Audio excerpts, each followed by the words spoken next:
कराची में जमात इस्लामी की जानिब से पेट्रोलियम लेवी में इजाफे के खिलाफ गवर्नर हाउस के बाहर एहतजाज जारी है। जमात इस्लामी के जिम्मेदारान के पुलिस से मुज़ाकरात भी जारी हैं। आपको बताएं कि जमात इस्लामी की जानिब से कराची में इस वक्त गवर्नर हाउस के बाहर एहतजाज जारी है। जमात इस्लामी के ज़िम्मेदारान इस वक्त पुलिस से मुज़ाकरात कर रहे हैं। कराची में जमात इस्लामी की जानिब से पेट्रोलियम लेवी में इजाफे के खिलाफ गवर्नर हाउस के बाहर एहतजाज जारी है। बड़ी तादाद में कारकुनान इस वक्त झंडे थामे पेट्रोलियम लेवी के खिलाफ और हुकूमती पॉलिसियों के खिलाफ शदीद नारेबाजी कर रहे हैं। इस वक्त मरकज़ी क़यादत समेत कराची की मकामी क़यादत इस वक्त धरने में मौजूद है, जो कि धरने को लीड कर रहे हैं। अपने नाज़रीन को बताएं कि जमात इस्लामी के ज़िम्मेदारान इस वक्त पुलिस से मुज़ाकरात भी कर रहे हैं। कराची में जमात इस्लामी की जानिब से पेट्रोलियम लेवी में इजाफे के खिलाफ गवर्नर हाउस के बाहर एहतजाज जारी है। मज़ीद जानते हैं डॉन न्यूज़ के नुमाइंदे इमरान अहद खान से। इमरान, बताइएगा इस वक्त क्या सिचुएशन है?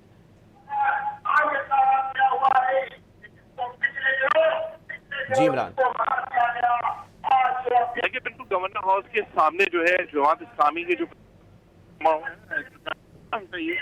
जो कराची के है वो जो तशवीशनाक है उससे वफाकी हुकूमत हो या सूबाई हुकूमत सबको कसूरवार ठहरा रहे हैं। इनका ये भी कहना है कि यहाँ पर जो महंगाई का तूफान है मुल्क भर में, इसको हुकूमत को कंट्रोल करना चाहिए। मगर यहाँ पर देखने में आ रहा है कि जमात इस्लामी की जो कारकुनान है वो गवर्नर हाउस की तरफ आ रहे थे। मुकम्मल तौर पे इनको रोक दिया गया है, तो उसकी बड़ी नफरत यहाँ पर मौजूद है। जबकि गवर्नर हाउस के दोनों जो एतराफ है उनकी तरफ जो है वो कंटेनर, बड़े बड़े कंटेनर लगा दिए गए हैं। पुलिस की बड़ी नफरत यहाँ पर मौजूद है और यही कहा जा रहा है कि ज़ाहिर रेड एरिया है, यहाँ पर जो है वो एहतजाज और धरना नहीं दे सकते। मगर उसके बावजूद गवर्नर हाउस के सामने जो है इंतजामिया की जानिब से जमात इस्लामी को जो है वो धरने देने के लिए जो है वो छोड़ दिया गया। यहाँ पर वो धरना भी दे के बैठे थे, जबकि जमात इस्लामी अमीर कराची के हैं वो तकलीफ की जा रही है और यहाँ पर पुलिस की बड़ी नफरी जो है वो मौजूद है।